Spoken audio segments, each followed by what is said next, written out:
Jesús. Amén. Amén. Muy bien, hermanos, pues quiero que me acompañéis en la lectura de la palabra en la epístola de Pablo a los Filipenses, en el capítulo número 3.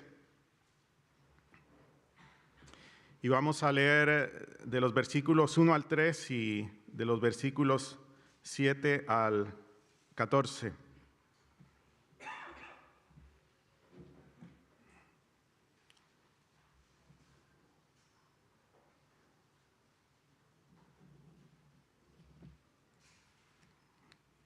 Amén. Dice la palabra del Señor. Por lo demás, hermanos, gozaos en el Señor. A mí no me es molesto escribiros las mismas cosas y para vosotros es seguro. Guardaos de los perros, guardaos de los malos obreros, guardaos de los mutiladores del cuerpo. Porque nosotros somos la circuncisión, los que en espíritu servimos a Dios y nos gloriamos en Cristo Jesús, no teniendo confianza en la carne. Versículo 7. Pero cuantas cosas eran para mi ganancia, las he estimado como pérdida por amor de Cristo.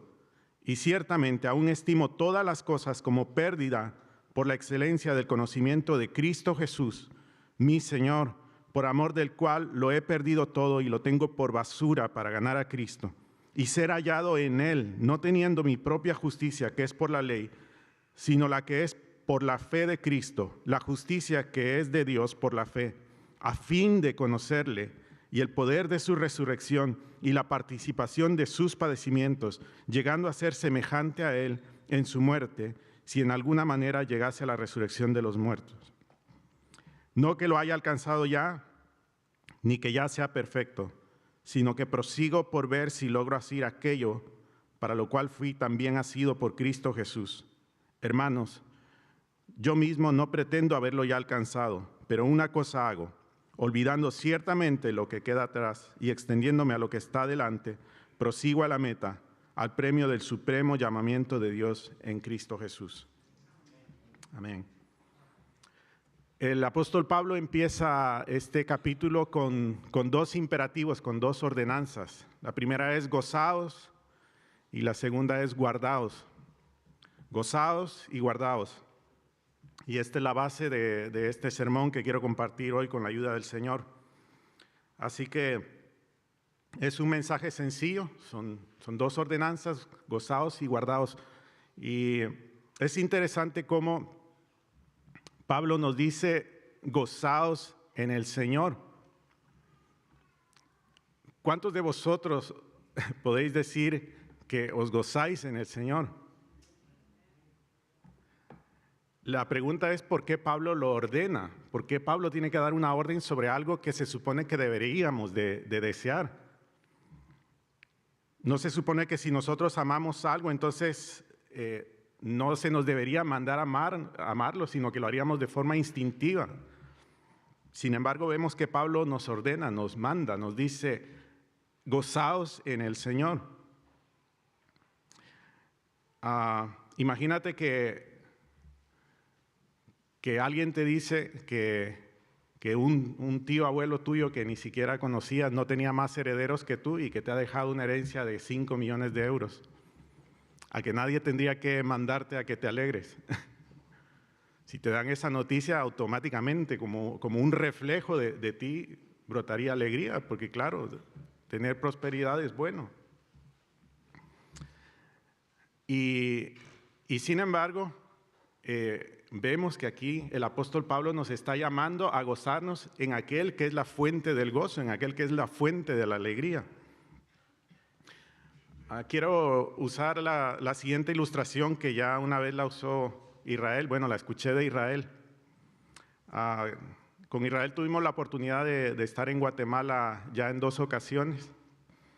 Él estuvo compartiendo ahí una serie de mensajes y estuvimos en un lugar en Guatemala donde hay un lago que está rodeado de 3 volcanes. Es un lugar muy, muy, muy bonito. Y para llegar ahí tenemos que atravesar una carretera de montaña. Pues entonces, mientras uno va conduciendo por ahí, pues vas viendo el bosque, las montañas, pero de pronto hay una parte donde hay una curva y al girar en esa curva se ve un paisaje impresionante. Se ve ese lago y los 3 volcanes allá alrededor. Entonces, claro, cuando alguien no conoce esto y lo ve por primera vez, automáticamente sale un suspiro, una exclamación de gozo, de alegría por ver aquel paisaje. Entonces, ahora, Israel decía cuando contaba esta ilustración, imagínate que yo voy con David sentado ahí y David me dice, Israel, prepárate, porque aquí, saliendo de esta curva, vas a ver un paisaje bello, algo que no has visto nunca. Y entonces llegamos a esa curva y de pronto está ahí y le digo, bueno, pues ahora cuando cuente a 3, te alegras. 1, 2, 3. Claro, eso no funciona así.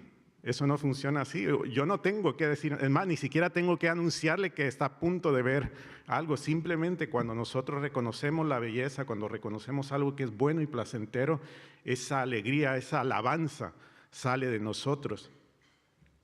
Pues, hermanos, Jesús es la fuente de agua viva. Jesús es el deseado de las naciones. Jesús es la perla de gran precio. Y cuando alguien ha conocido al Señor, su alabanza brota de manera natural. No necesitamos que nadie nos esté animando, no necesitamos que el director de alabanza diga, da un grito de júbilo y todo eso que se acostumbraba, ¿no?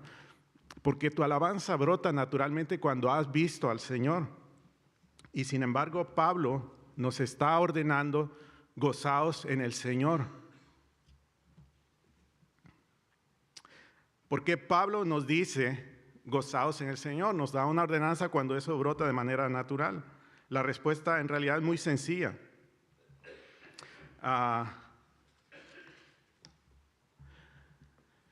Cuando nosotros estamos acostumbrados a tener algo de continuo, hay un momento donde nuestra admiración empieza a decaer cuando dejamos de admirar lo que es hermoso y pensamos que las cosas siempre han sido así.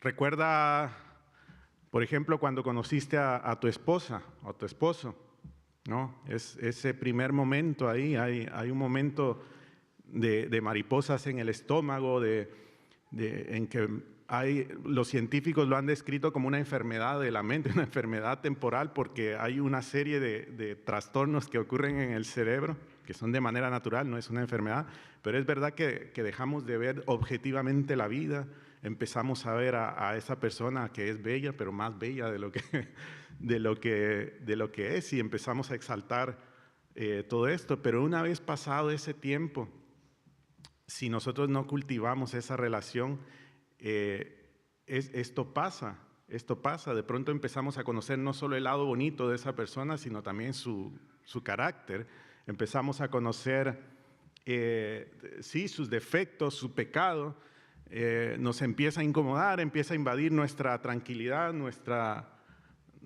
zona de confort, y entonces ya no vemos las cosas como son, ¿no?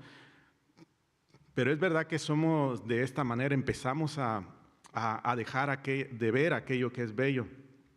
Yo siempre he dicho que nunca admiré tanto o nunca amé tanto mi país hasta que salí de él, porque aunque vivía ahí, pues estaba acostumbrado también a aquellos paisajes. Yo recuerdo que desde niño me encantaba viajar por esta ruta de Occidente donde están los bosques porque me encanta, pero es verdad que hasta que no salí de ahí no empecé a anhelarlo más todavía. Y de hecho, el momento en que más he conocido mi país es ahora que salí de él. Cada vez que viajamos a Guatemala, pues vamos a conocer otros lugares. Por primera vez, desde que nací, en Guatemala tenemos 288 volcanes, creo. Hace 2 o 3 años creo que fue, subí por primera vez uno de ellos. Siempre había querido hacerlo, pero no podía. Y lo hice hasta que salí de mi país. Y la misma experiencia me podéis contar vosotros. Yo sé que aquí hay muchos españoles que no conocen todavía Córdoba. Hay gente que nunca ha entrado a la mezquita aún viviendo aquí. Y en fin, somos animales, como se dice, de costumbre, ¿no? Pero hay una costumbre, hay un peligro de caer en la rutina y dejar de ver aquello que es hermoso. Así que cuando Pablo nos ordena gozaos en el Señor, no le está diciendo porque necesitemos prepararnos para que nuestra alabanza brote. Lo que Pablo nos está diciendo, en primer lugar, son dos cosas. La primera es hacernos la pregunta, ¿te estás gozando en el Señor? Tú puedes decir con sinceridad que hoy te levantaste muy temprano porque sabías que ibas a venir a la iglesia. Tu corazón estaba deseando entrar aquí a la iglesia, reunirte con tus hermanos y alabar al Señor. ¿O te levantaste como un domingo cualquiera? ¿O estás hoy quizás esperando que termine ya el culto para ver el partido o yo qué sé lo que hay hoy en televisión? Y hermano, sé sincero en tu corazón, ¿hay ese anhelo de verdad? ¿Te estás gozando en el Señor? Pues entonces cuando Pablo lo dice porque ese es un buen termómetro de cómo está nuestra salud espiritual.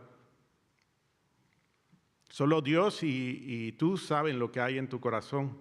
¿Te estás gozando de verdad? ¿Es esto lo que más quieres o es la tranquilidad de la noche cuando puedes leer? ¿O es el chiringuito en la playa? ¿Qué es lo que tu corazón más anhela? ¿En dónde está hallando reposo y gozo tu corazón? Si no es en el Señor, esto es un termómetro de cómo está tu salud espiritual.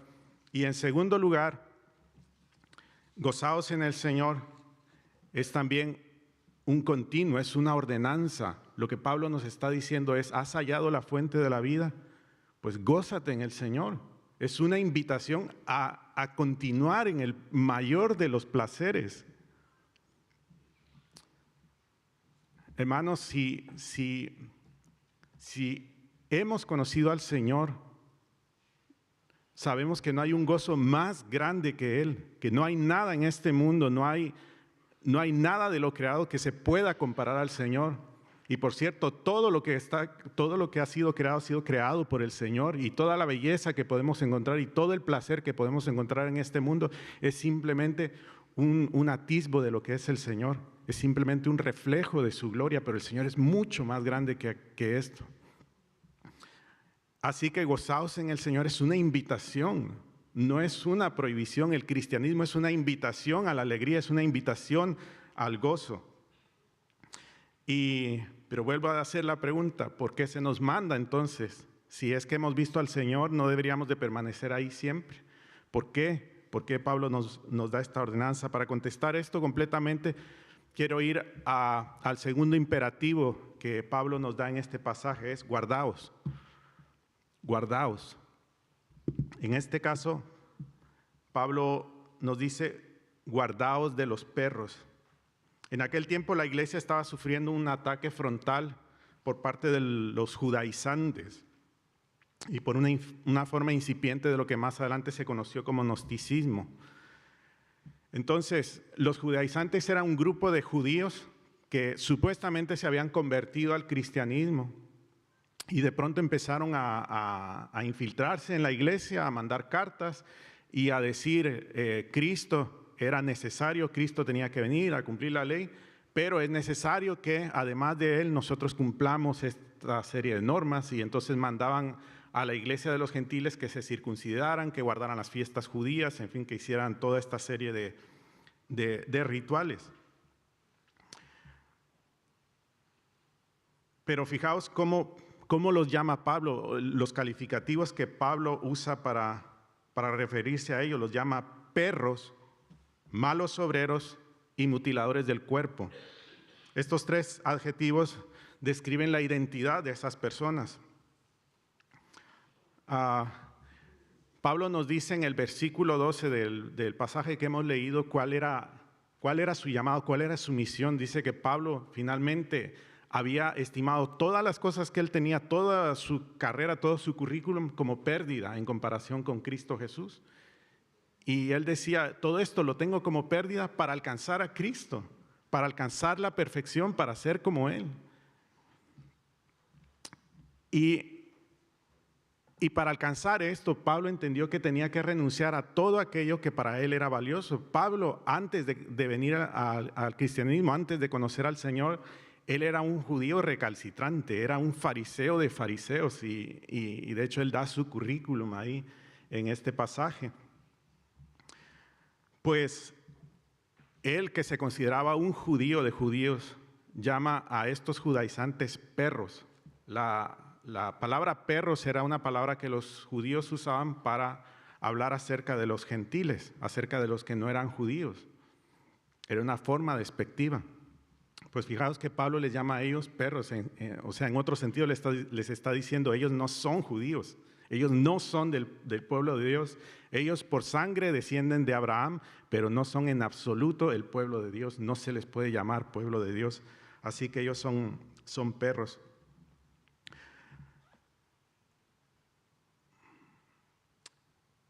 El siguiente calificativo que Pablo usa es que son malos obreros, porque no están cumpliendo la obra que el Señor mandó a hacer. Ellos, en lugar de edificar el cuerpo de Cristo, están dividiendo al cuerpo de Cristo. Finalmente, todo esto es poner una carga sobre la gente que ellos mismos no pueden llevar, como Jesús los dijo, como Jesús les dijo. Y por último les dice, son mutiladores del cuerpo.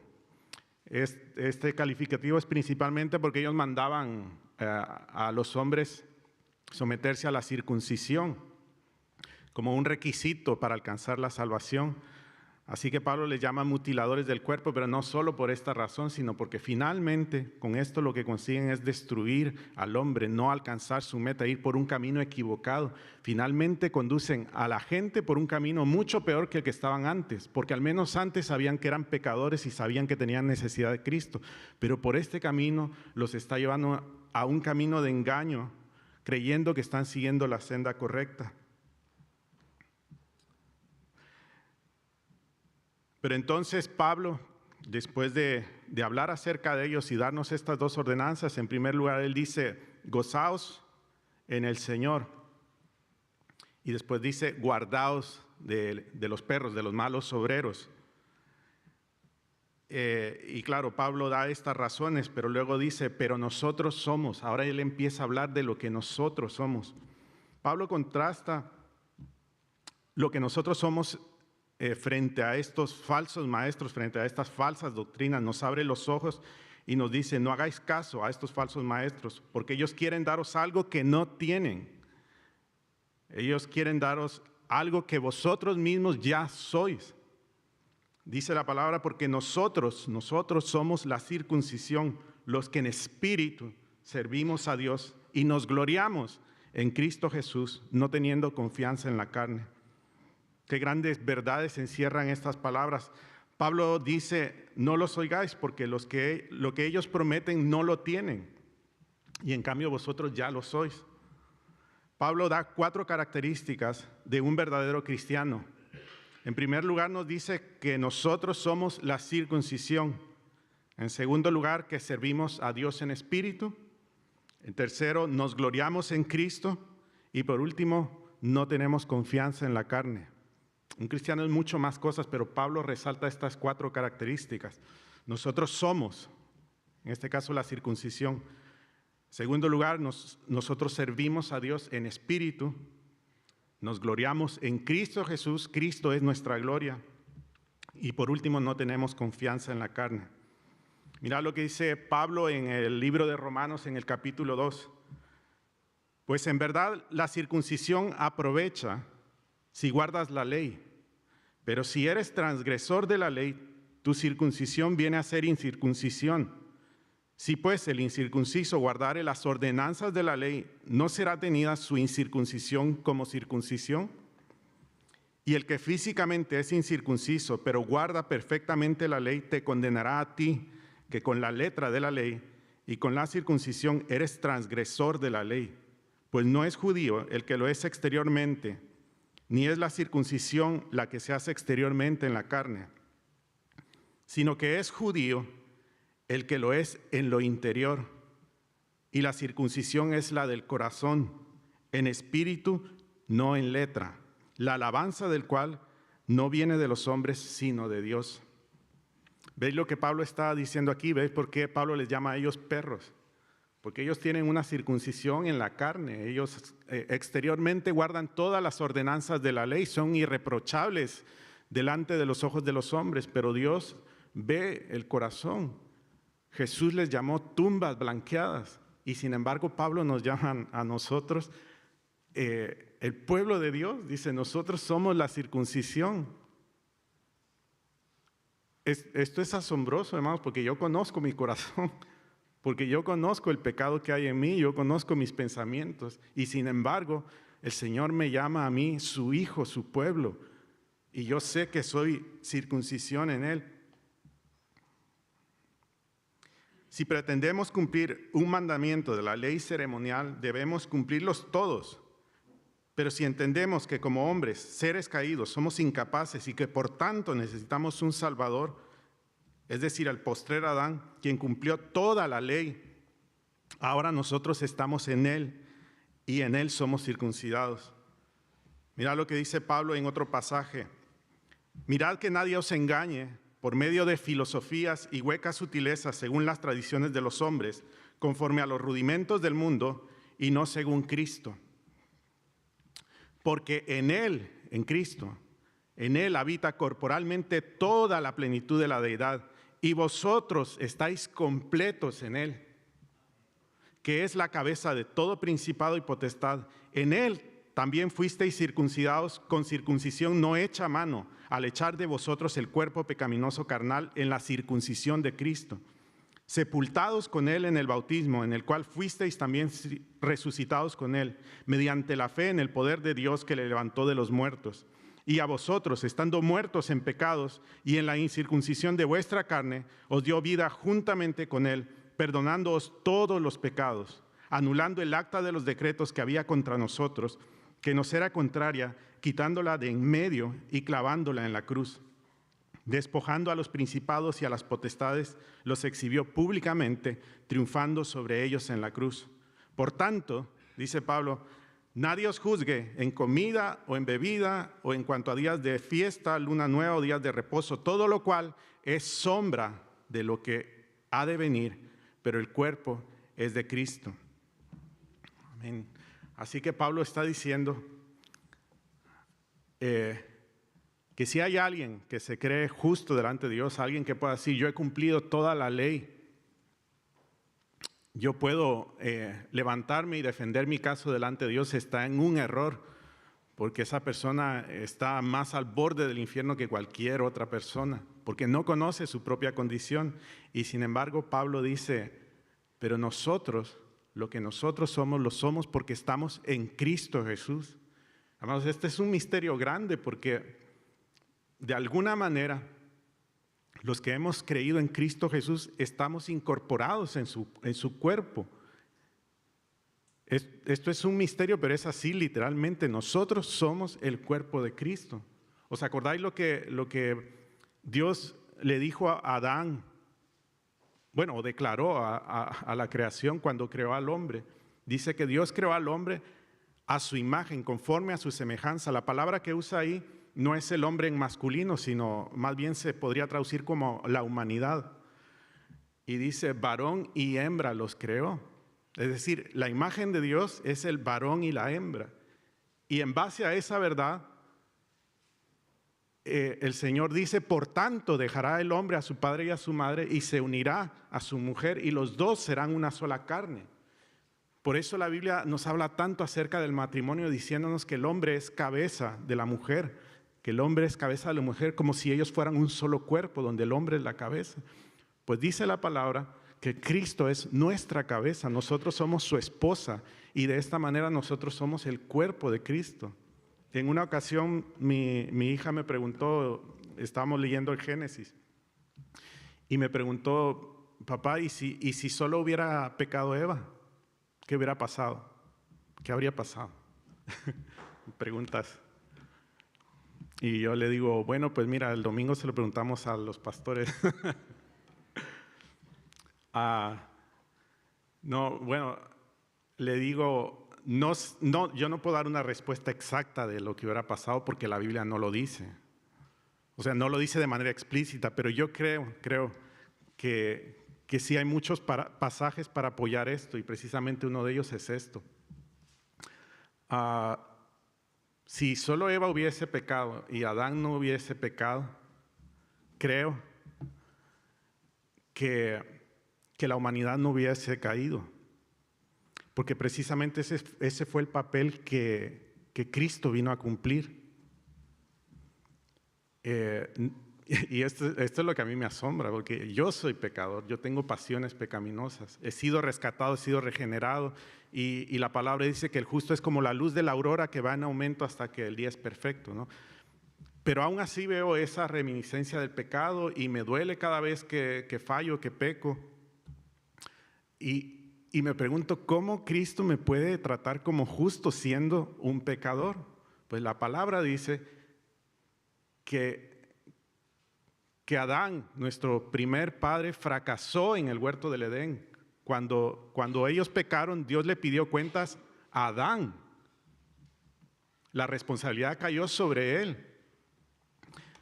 Pero a Cristo lo describe como el postrer Adán, el que cuando fue tentado en el huerto, él no pecó, él se mantuvo firme, y la palabra dice que él ahora es nuestra cabeza que santifica su cuerpo, que somos nosotros la iglesia, y por medio de él recibimos salvación. Así que, hermanos, no digo esto de manera dogmática, ¿no? Lo de qué hubiera pasado, porque la Biblia no nos lo dice, pero sí nos dice que nosotros somos hechos santos a través de Cristo, porque recibimos de nuestra cabeza la santificación. Él es quien nos santifica. Así que, en primer lugar, Pablo dice que nosotros somos en Cristo Jesús. En este caso dice nosotros somos la circuncisión, pero somos mucho más que eso en Cristo Jesús. Nosotros somos la circuncisión, nosotros hemos cumplido la ley en Cristo, nosotros hemos sido hechos santos en Cristo Jesús, nosotros hemos resucitado en Cristo Jesús, y Pablo dice en el libro de Efesios que nosotros estamos sentados en los lugares celestiales en Cristo Jesús, y lo estamos literalmente ahora en Cristo Jesús. Así que no necesitamos que nadie que no tiene a Cristo Jesús nos venga a dar lecciones de lo que debemos hacer o no hacer para alcanzar salvación, porque lo que debíamos alcanzar lo ha alcanzado Cristo por nosotros, por su pueblo. En segundo lugar, la segunda característica de un creyente verdadero es que servimos a Dios en espíritu. Los que en espíritu servimos a Dios. ¿Recuerdas el episodio de la mujer samaritana? Este es uno de mis pasajes favoritos de la Biblia, una historia que siempre me emociona cuando la leo y cuando la cuento a alguien. No la voy a contar entera porque todos la sabemos y porque no hay tiempo, pero solo recordar, esto fue un episodio donde Jesús pasó por Samaria. Samaria era un pueblo que había cogido ciertas costumbres judías. De hecho, había una mezcla ahí de judíos y otros pueblos paganos que se mezclaron. Entonces, ellos finalmente adoptaron parte del judaísmo, pero claro, para los judíos un samaritano era una persona repugnante, porque era como una distorsión de su religión. Era un símbolo de que Israel había sido invadida y de que otros habían ocupado ese lugar. Y en fin, los samaritanos y judíos no se llevaban. Pues Jesús pasó por ahí casualmente, ¿no? Él tenía un propósito desde la eternidad, él tenía una cita en la eternidad con esta mujer, y dice que esta mujer se acercó al pozo al mediodía. Para que os hagáis idea, fue al mediodía más o menos en esta época en Córdoba, un calor sofocante. Y claro, por la historia entendemos que esta mujer iba a esa hora porque no quería encontrarse con nadie más. Ella tenía una vergüenza, una reputación que le precedía y que no hablaba bien de ella. Era una mujer que tenía una inquietud en el corazón. Su corazón siempre estaba vagando de un lugar a otro y no podía estar con un solo hombre y necesitaba estar con uno y con otro. Pero hay muchas cosas interesantes en esta historia. Pero lo que me llama la atención es que siendo una mujer tan pecadora, podía mantener una charla teológica con Jesús. De pronto Jesús le dice, mujer, dame de beber, y ella le dice, ¿cómo tú siendo judío me pides a mí, que soy una mujer y samaritana, que te dé de beber? Y entonces él le dice, si tú supieras quién es el que te pide, tú me pedirías a mí. que te debe ver. Y claro, ella se hace la pregunta, ¿cómo? Y en fin, surge toda esta conversación, pero finalmente le dice que si ella recibiera el agua que él le tiene que dar, nunca más tendría sed y nunca más tendría que venir a este pozo. Y claro, entonces ahora a ella se le abren los ojos como platos y dice, dame de esa agua. Claro, en ese momento vio ella cómo toda su vergüenza podía ser ocultada y cómo toda su sed podía ser apagada. Y entonces el Señor, con mucha sabiduría y con mucho amor, le dice, llama a tu marido. Y ella le dice, no tengo marido. Y él le dice, bien has dicho, porque 5 maridos has tenido y con el que ahora estás no es tu marido. Y entonces empieza toda esta charla, ¿no? Finalmente vemos cómo esta historia termina con esta mujer adorando al Señor y confesando sin ningún temor sus pecados a todo el pueblo. Era una mujer que antes tenía que ocultarse, ir a la hora más calurosa del día a buscar el agua porque no quería encontrarse con nadie, porque estaba avergonzada.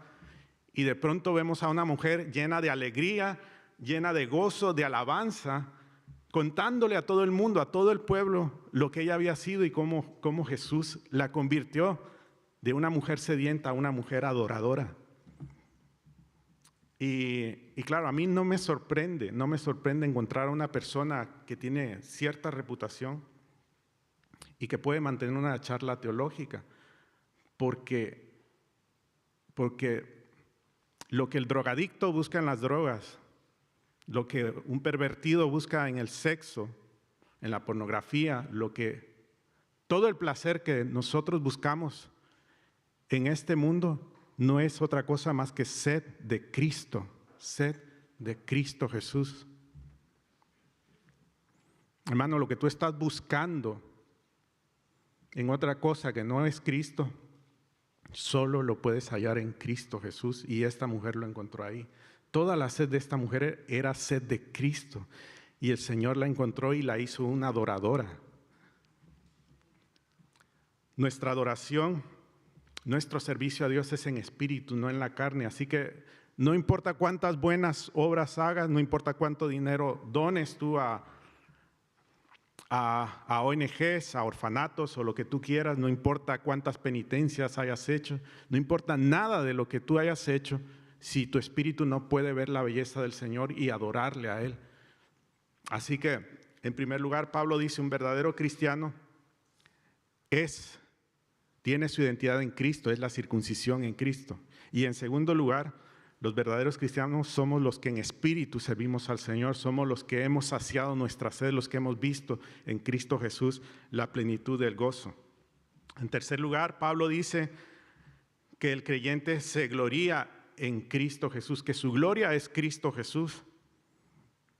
Esta mañana el primer canto que entonamos hablaba acerca de esto, que Cristo es nuestra gloria.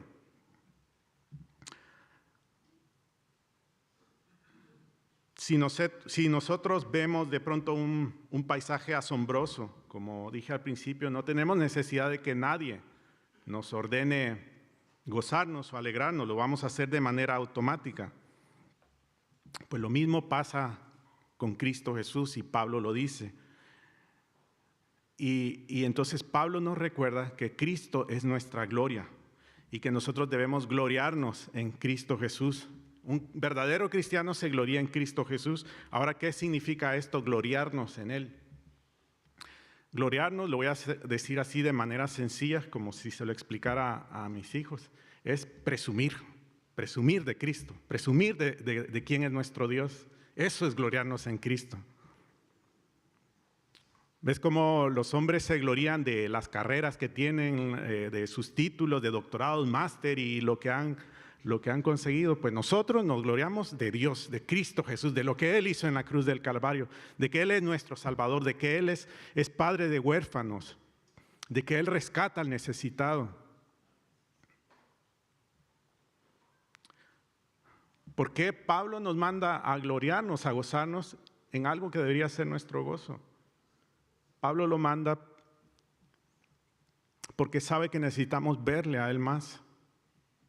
Hermanos, si si tú estás viniendo a la iglesia ya por inercia y desde hace tiempo, o sea, tú lo dices en tu corazón, yo estoy viniendo aquí porque sé en la mente que esto es bueno, pero mi corazón no encuentra alegría en Dios, no es porque ya hayas escuchado todo de Él. Una vez con mucha tristeza tuve que escuchar a una persona diciendo que no iba a asistir a una serie de charlas a la iglesia porque con los años que llevaba de creyente él ya lo había escuchado todo. Y claro, me dio mucha tristeza. Hermano, ¿sabes por qué muchas veces no encontramos gozo en el Señor? No es porque ya lo conozcas todo, es porque no conoces nada. Porque has visto muy poco del Señor. Necesitamos ver más del Señor. Aún no hemos visto nada. El que más gozo haya encontrado aquí en el Señor, todavía no ha visto nada de lo que el Señor es. El Señor es la fuente de la alegría, Él es la fuente de la belleza. Cuando tú ves la belleza en un bosque, eso refleja la gloria de Dios. Cuando tú ves la belleza en el rostro de tu esposa, de tu esposo, eso refleja la gloria del Señor. Cuando ves y te asombras ante un acto de heroicidad, de amor entre personas, estás viendo un reflejo de lo que Cristo es, de lo que el Señor es, pero no le estamos viendo todavía. Él tenemos mucho que ver y por la eternidad nunca vamos a dejar de asombrarnos.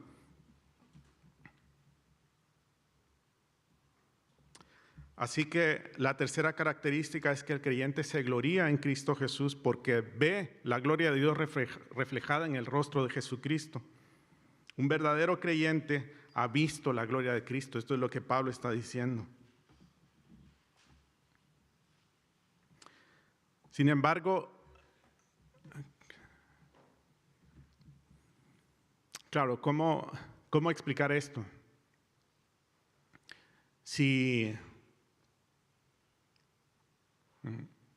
Perdón, estoy pensando en silencio, pero sí, cuando yo era niño me acostumbré a comer muchos dulces, mucho azúcar, mucha. Y el azúcar es muy estimulante, es adictiva. Entonces, claro, cuando me ponían un plato de verduras, yo no quería comer eso. Porque las verduras pues no tienen tanto sabor. Incluso como yo estaba tan acostumbrado a lo dulce, pues a las verduras le sentían un sabor amargo. Entonces, ahora que soy padre, pues con mucha dificultad y luchas, pero hemos querido evitar ese error con los niños y pues los hemos acostumbrado a comer un poquito de todo. Y la verdad es que yo a veces me sorprendo, ¿no? Cuando veo a mis hijos comiendo salmorejo y un plato de adultos, que gracias a Dios no tengo que pedirles un plato para niños, porque ellos han aprendido a gustar de lo que realmente es bueno. Y de hecho alguna vez, sintiendo compasión, ¿no? con mi mentalidad, les ofrezco algo de dulce y me da mucha alegría cuando la niña me dice, no le apetece, porque ha aprendido a gustar de lo bueno. Y cuando alguien ha probado algo que es bueno, desprecia lo que es de menor gloria. Pues el que ha visto a Cristo desprecia este mundo porque ha visto la gloria del Señor. Pero vuelvo a hacer nuevamente la pregunta, ¿por qué entonces Pablo nos manda gloriarnos en el Señor como si tuviéramos el riesgo de no hacerlo?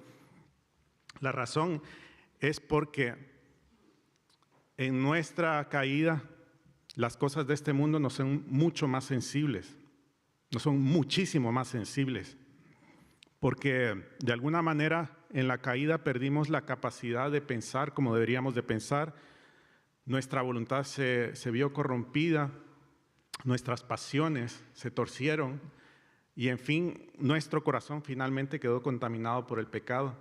De tal manera que nosotros somos mucho más sensibles a las cosas que vemos aquí ahora mismo, las que tenemos delante de los ojos.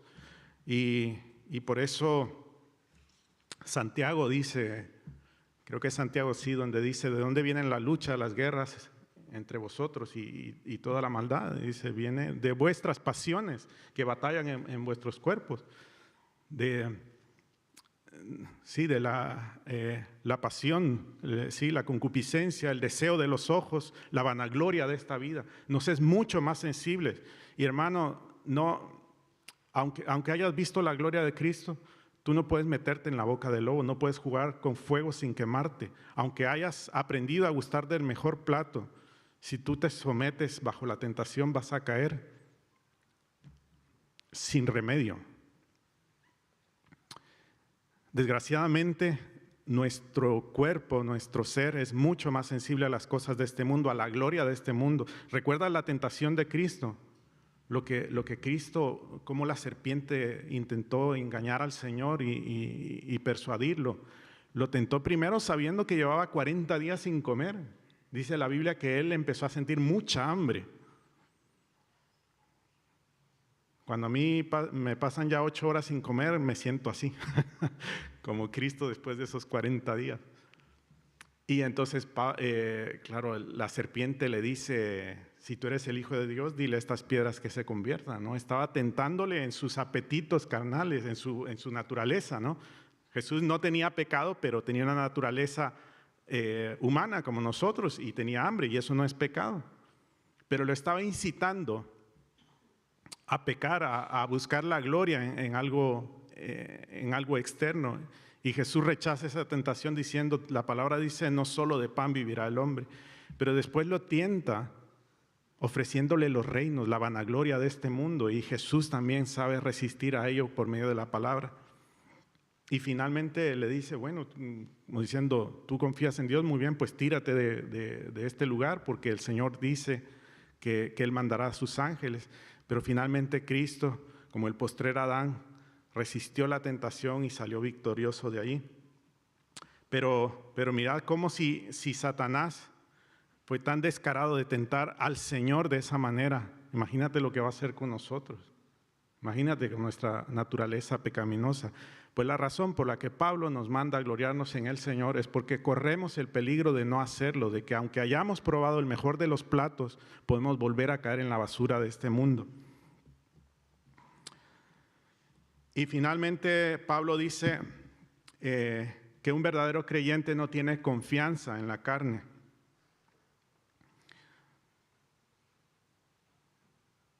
Volvemos al tema principal. Pablo dice en este pasaje, nos saltamos estos versículos, pero él dice que hubo un momento en que él estaba corriendo una carrera, y la carrera que él estaba corriendo no es distinta a la que nos presenta aquí. Él, antes de conocer a Cristo, ya estaba buscando lo que encontró en Cristo. Él estaba buscando la perfección y llevaba un currículum impecable.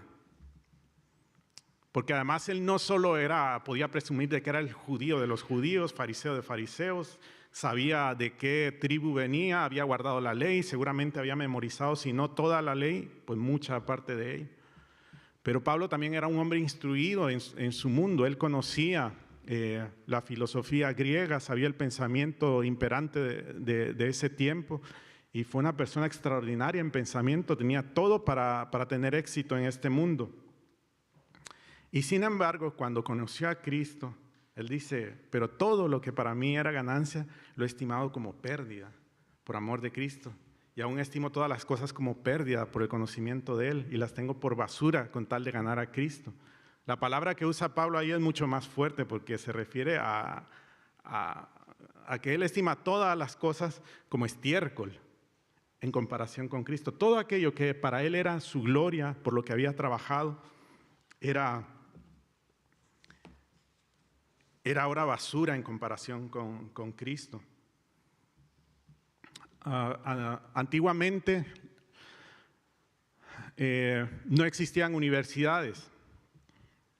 Antes la formación se solía dar en el hogar, en la familia. Normalmente los hijos heredaban el oficio del padre. Y en algunas ciudades, imperios, fueron surgiendo prototipos de universidades, pero no era un sistema universal. Era algo que solo algunos tenían el privilegio. Y conforme fue avanzando esto, pues algunas personas tenían tutores en sus casas para enseñarle a los hijos. Pero finalmente llegamos a la era de Renacimiento, donde el sistema de educación se universalizó. Es decir, empezaron a haber escuelas públicas, universidades, y más adelante pues se llegó a un estándar con esto de la globalización, porque las personas empezaban a migrar de un país a otro y era necesario estandarizar los estudios de tal manera que si ahora yo viajo a otro país, pues mi título pueda ser homologado y yo pueda ejercer y trabajar en ese país. Y esto fue un gran avance en la historia de la humanidad, un logro sin precedentes y una bendición del Señor. Pero ¿qué es lo que ha pasado en los últimos años?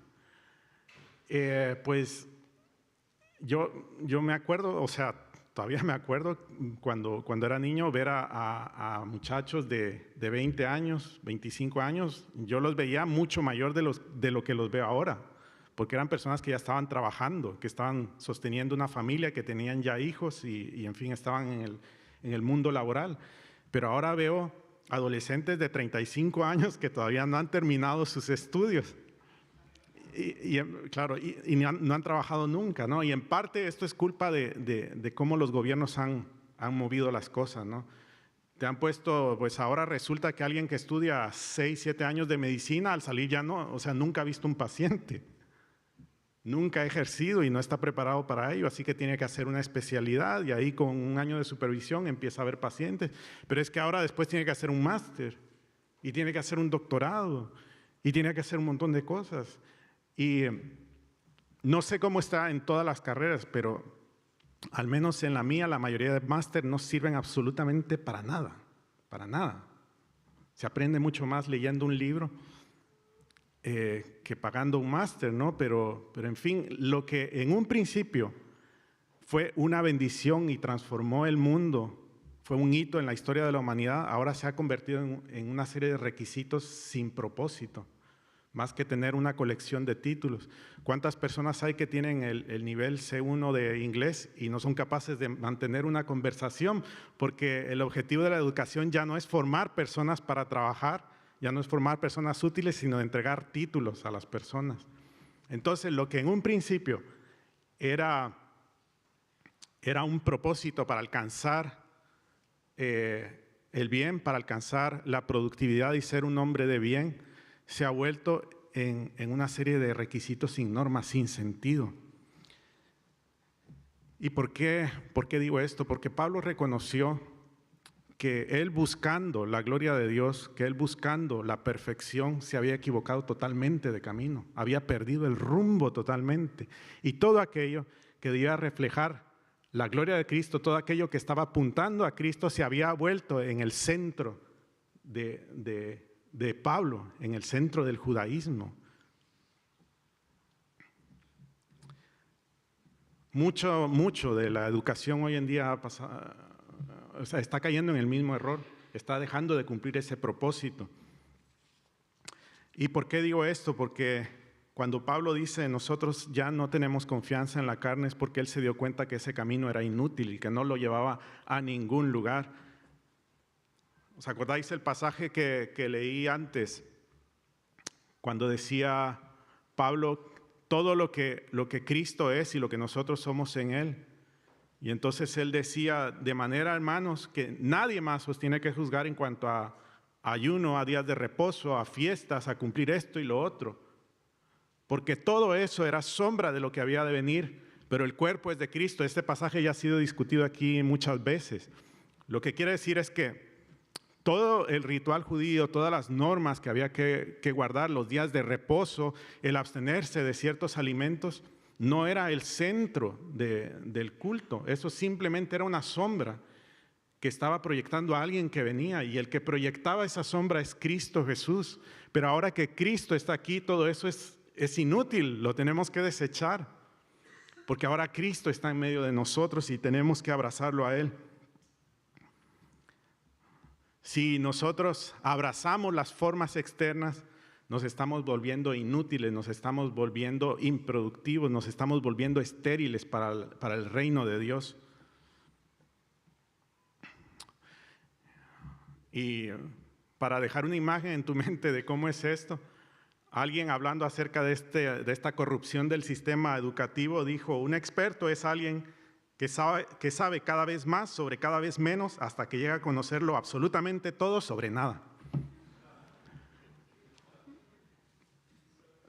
si tú estás siguiendo a Cristo de esta manera, si tú estás memorizando la Biblia, haciendo ayunos y haciendo todo esto, porque sientes que eso está aportando puntos a tu currículum, hermano, tengo que decirte lo mismo, estás conociendo cada vez más de nada, porque no estás viendo al Señor.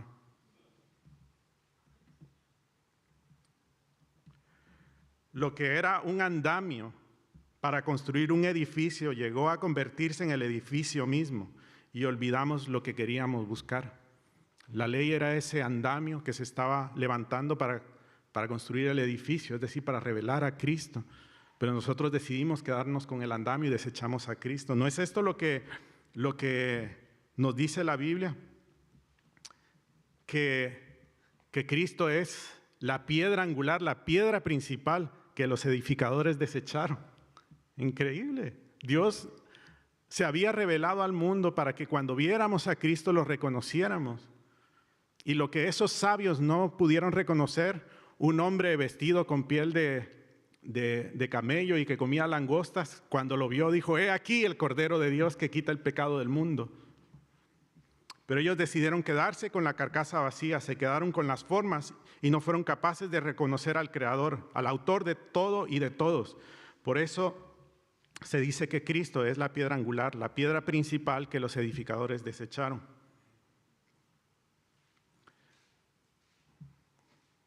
Para nosotros es mucho más fácil tener una religión donde se nos dé una serie de normas que cumplir.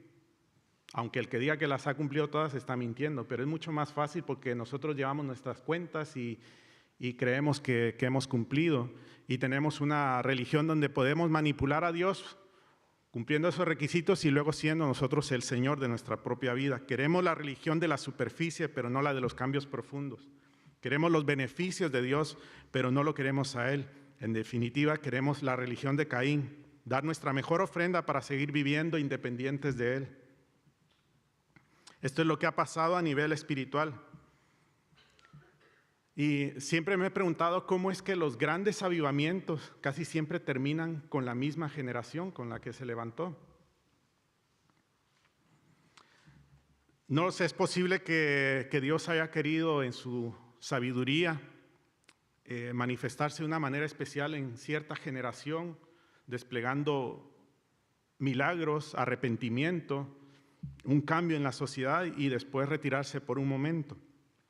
No lo sé, pero lo que es evidente es cómo las generaciones siguientes adoptan las formas externas que ocurrieron en esos avivamientos y empiezan a hacer de esas formas el centro, el ídolo, en lugar de quedarse con Dios. Yo me acuerdo cuando era niño, vivimos un avivamiento en Latinoamérica y fue caracterizado por cierto tipo de alabanza, por ciertas formas. Pero también me acuerdo cómo yo, aun cuando no había conocido al Señor, yo me estremecía, me sentía apocado cuando estaba en una reunión así, porque la presencia de Dios era tan real, era tan manifiesta, que yo me empezaba a sentir culpable y sabía lo que era, y empezaba a ver a ese Dios que me daba miedo como alguien grande y majestuoso. Pero ¿qué pasó años después? Que de pronto esa etapa pasó y habían iglesias que seguían tomando las formas, empezaban a tocar cierta alabanza porque creían que ahí iba a venir el avivamiento y la gente gritaba y saltaba y danzaba, pero en el corazón no estaba pasando nada. De hecho, la iglesia hoy en Latinoamérica está más corrupta que nunca.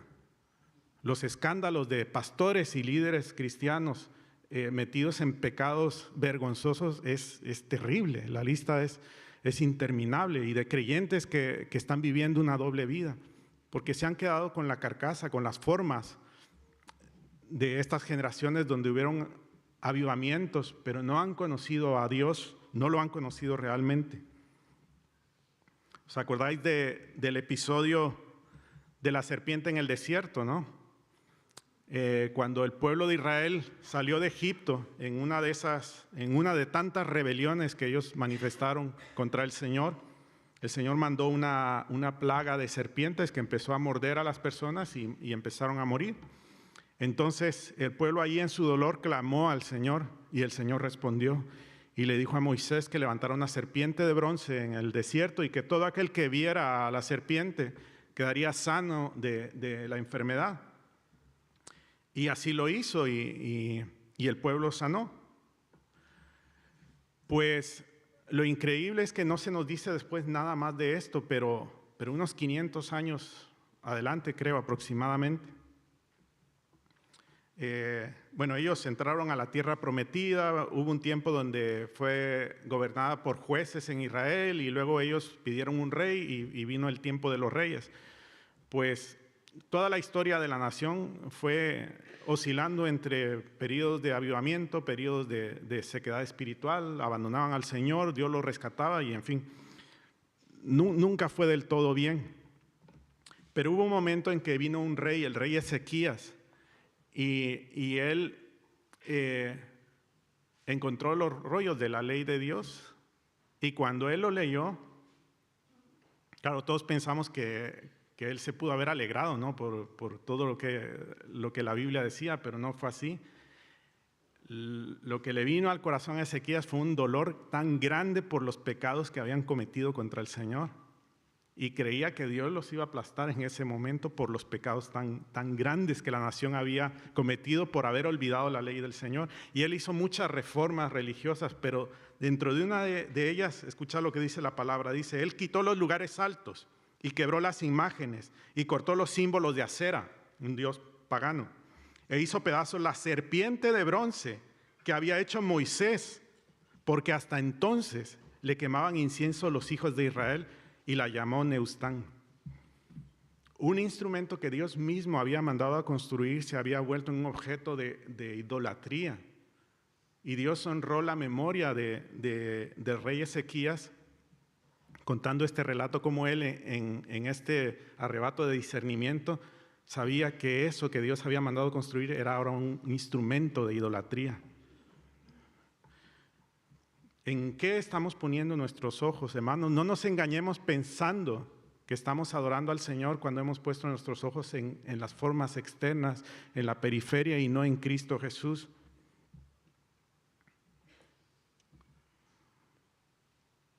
Nosotros hemos recibido un legado, una tradición, una religión, que en sí misma la religión no es mala si cumple el propósito por el cual se nos dio.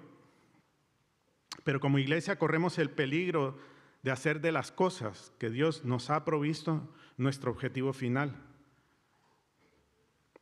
Como aquel pueblo que andaba en el desierto, hemos cogido los regalos de Dios y hemos despreciado al Señor. Haciendo estas cosas nos engañamos a nosotros mismos, creyendo que honramos a Dios, hacemos justo lo contrario.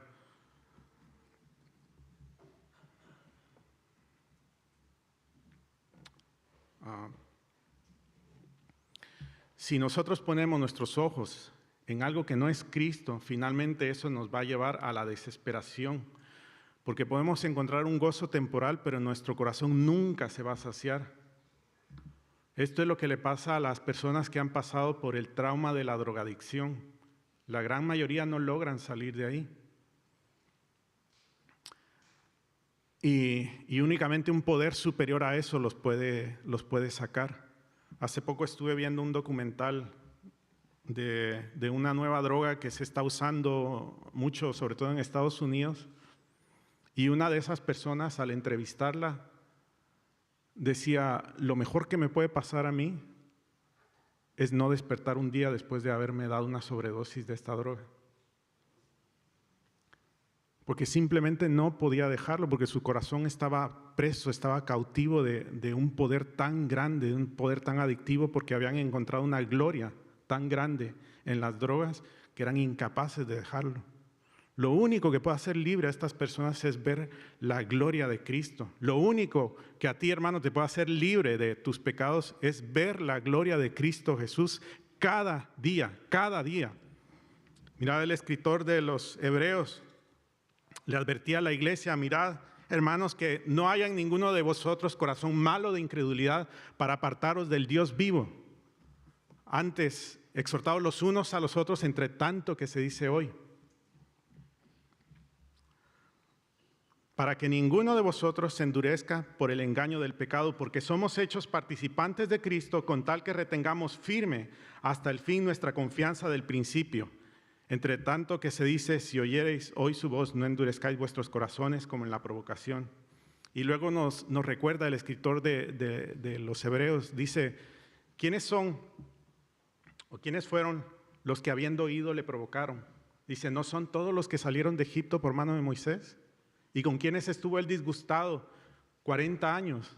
Dice, sino con los que pecaron, cuyos cuerpos cayeron en el desierto. Y a quienes juró que no entrarían en su reposo, sino a los que desobedecieron. Y vemos que no pudieron entrar a causa de incredulidad. Lo que el escritor nos está diciendo es, hermano, no te engañes porque estás hoy sentado aquí en estas bancas. No te engañes porque estás escuchando cada domingo un sermón. Porque los que cayeron en el desierto también fueron sacados de ahí por mano de Moisés y todos estuvieron bajo la nube y todos vieron la gloria de Dios, pero no todos entraron al reposo del Señor. La advertencia es, mirad hermanos, que no haya en ninguno de vosotros un corazón malo de incredulidad. Y ahora hago un llamado a ti como cristiano. Si tú has visto la gloria del Señor, yo sé que es una experiencia tan real que no se puede negar. Los que hemos nacido de nuevo podemos reconocer la identidad del Señor, sabemos que hemos pasado por ahí, pero yo te llamo a no conformarte a este mundo, a no conformarte a tu situación. Cuando nosotros leemos la Biblia, cuando nosotros cantamos, cuando memorizamos pasajes, no lo hacemos por el mero hecho de leer, de conocer un dato, de estar ahí. Lo hacemos porque queremos ver al Señor, porque queremos verle. Este mensaje es una invitación a la expectación. Y cuando digo conocerle, es conocerle de verdad. Esto no ocurre todos los días. Todos los días debemos de buscarle y estar contentos con lo que el Señor nos da cada día, pero hay momentos especiales donde el Señor se manifiesta en la vida de un creyente por medio de una experiencia subjetiva donde el corazón estalla en adoración. Una experiencia que solo el que lo ha vivido lo puede describir. Quiero terminar contando una historia real. Se trata de la misionera Lillian Treasure, que era originaria de los Estados Unidos y a principios del siglo pasado, del siglo XX, ella recibió un llamado para ir a Egipto. Ella estaba a una semana de casarse, pero en un mensaje que ella escuchó en una iglesia, el Señor le recordó que ella había hecho una promesa al Señor. Ella le dijo cuando era muy joven, Señor, solo dime una cosa, mándame a hacer una cosa y yo la haré. Y estando en ese mensaje ella recordó esa promesa y entendió que ella tenía que seguir ese llamado, así que ella renunció a su matrimonio con un pastor y se fue a Egipto. Ella entregó su vida ahí y ella se fue a la ciudad de Asiut. Y ahí empezó un orfanato. Empezó sin ningún apoyo económico, sin la ayuda de nadie. De hecho, ella había empezado en una iglesia y el propio pastor de ahí la echó porque había acogido una niña pequeña que la iban a desechar porque no podían mantenerla. Y el pastor le dijo que no podía seguir ahí porque los llantos molestaban a todos los misioneros. Así que ella tomó la decisión de salir y empezó por fe una obra nueva. Pues a lo largo de su vida ella llegó a tener casi 1000 niños al mismo tiempo y viudas también de Egipto. Ella pasó por las secuelas de la Primera Guerra Mundial, la escasez de la Gran Depresión Mundial y también las consecuencias de la Segunda Guerra Mundial. En muchas ocasiones estuvo en peligro de muerte, en muchas ocasiones pasó por escasez. Y hay dos relatos que quiero compartir con vosotros. En una ocasión, Lillian anunció a los niños que se suspendían todas las actividades porque tenían que orar. Egipto estaba en guerra, por lo que ya no habían donaciones ni ayudas del extranjero, no tenían ya comida ni ropa. Los niños llevaban meses vistiendo harapos Así que ese día empezaron a clamar. Lo que Lilian hizo fue suspender cualquier otra actividad porque sabía que en ese momento lo único que podían hacer era clamar al Señor. Cuando visitó el dormitorio de las niñas aquella noche, se admiró de la sinceridad de sus oraciones. La voz de una niñita llamada Figa resonaba por encima de las demás. Figa no era una niña bonita, se le había afeitado la cabeza por causa de una enfermedad de la piel, pero cuando levantó la voz en oración, le pareció a Lilian el sonido más hermoso que jamás había oído. Señor, tú has dicho que aunque nuestras madres y padres nos abandonen, tú nos recibirás. Necesitamos que proveas para nosotros ahora, porque mamá dice que no hay nadie que pueda ayudarnos. Los niños continuaron orando hasta las 2:30 de la mañana aproximadamente y Lilian continuó otro trecho más. A la mañana siguiente recibió un telegrama del embajador de los Estados Unidos, citándola, Alexander Kirk, que le comunicó que un barco de la Cruz Roja se dirigía hacia Grecia a entregar una ayuda. Pero en ese momento le llegó un mensaje que Grecia había caído bajo el ejército alemán y tenían que regresar de inmediato. Corriendo el peligro de ser atacados, el capitán del barco decidió tirar todas las provisiones al mar para huir lo más pronto posible. Pero Dios, en su misericordia, había apartado a un marinero que conocía la labor de Lilian Treasure y le rogó al capitán que dejaran todo el cargamento en Egipto. Y el embajador llamó a Lilian para comunicarle que todo eso era para ella. De un día para otro, teniendo nada, Dios proveyó para estos miles de niños y viudas. Y a lo largo de toda la biografía de Lilian, vemos cómo Dios proveyó de manera milagrosa.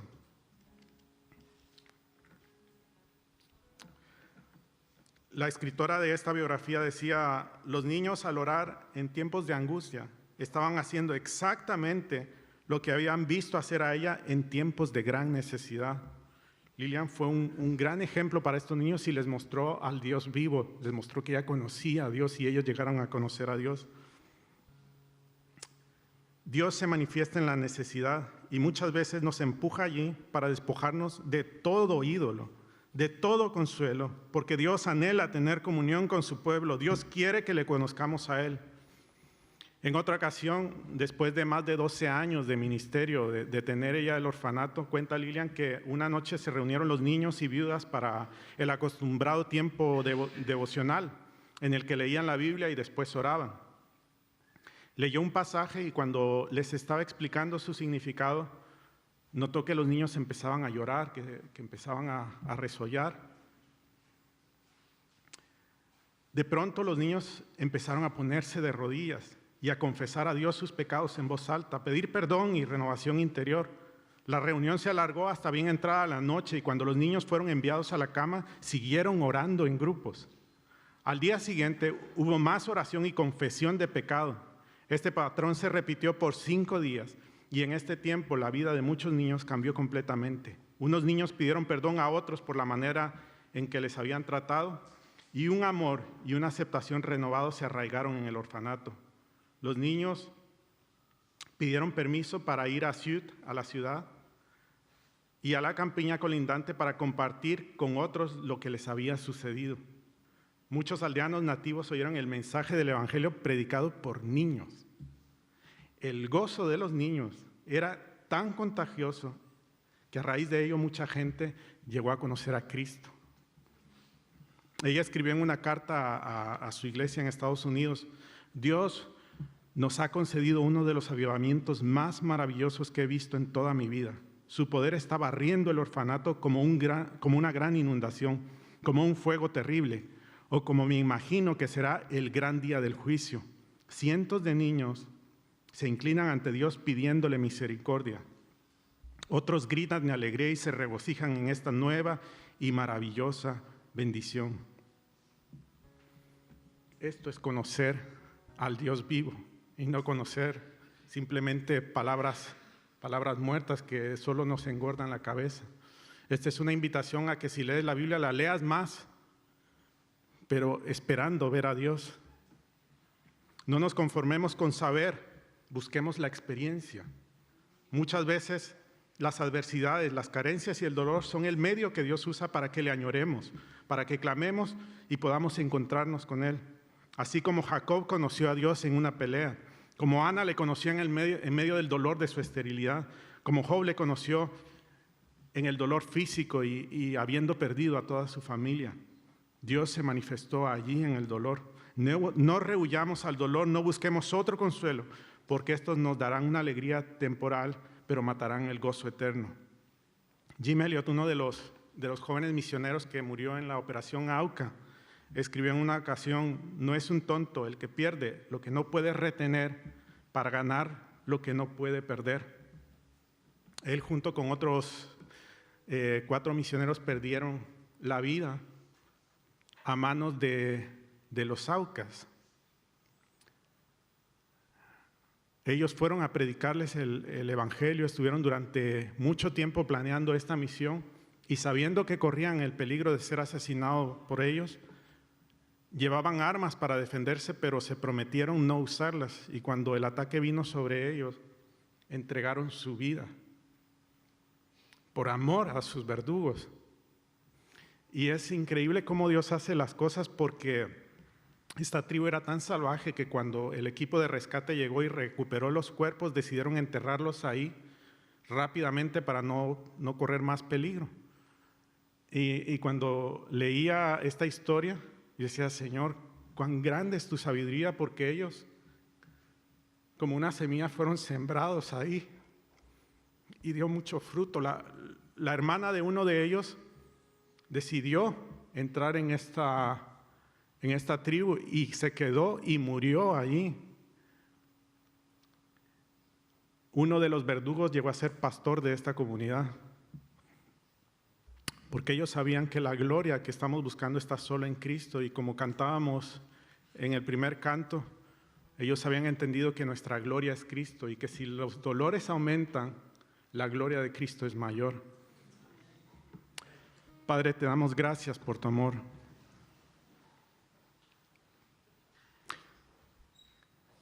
Gracias, Señor, por entregar tu vida preciosa en la cruz por nosotros.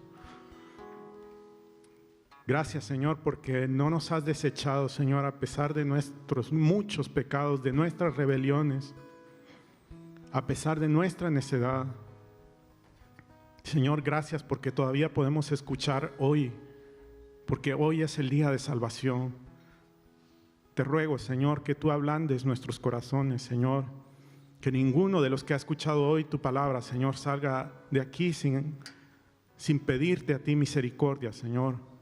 Porque aún el más duro, Señor, si ha entendido este mensaje, sabe que puede ser escuchado por ti, Señor, que tú puedes obrar en él. Porque tú eres el gran Salvador, el poderoso, Señor, porque tu gloria es más grande que toda la gloria de la creación reunida. Y tú tienes el poder, Señor, para librarnos fácilmente del pecado, Señor, de las garras del pecado, Señor. Te amamos, Señor, te amamos. Y te buscamos con expectación, Señor. Te rogamos, Señor, que al abrir tu palabra, Señor, tú te manifiestes y nos hables, Señor.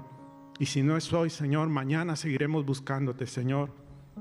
Y si no es mañana, seguiremos así, Señor, hasta el día en que tú vengas, Señor. Porque sabemos, Señor, que al final todo dolor será insignificante delante de tu gloria. Y toda gloria en este mundo, Señor, será insignificante también. Te amamos, Señor. Te bendecimos, Padre, en el nombre de Jesús. Amén.